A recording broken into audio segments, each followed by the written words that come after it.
একজন ইমানদার যদি অভ্যাস করে নেয় সব অভিব্যক্তি, প্রতিটা অনুভূতিতে আল্লাহর রসুল কি বলা দরকার এটা শব্দ বলে রাখছে।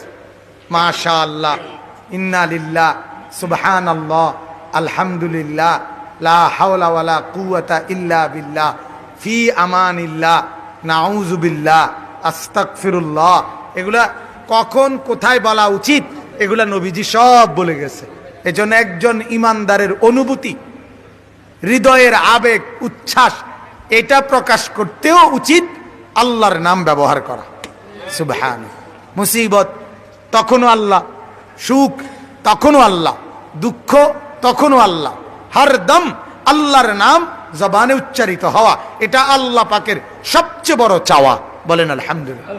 আল্লাহ বান্দার কাছে এটা চায় যে বান্দা আমি আল্লাহ চাই প্রতিটা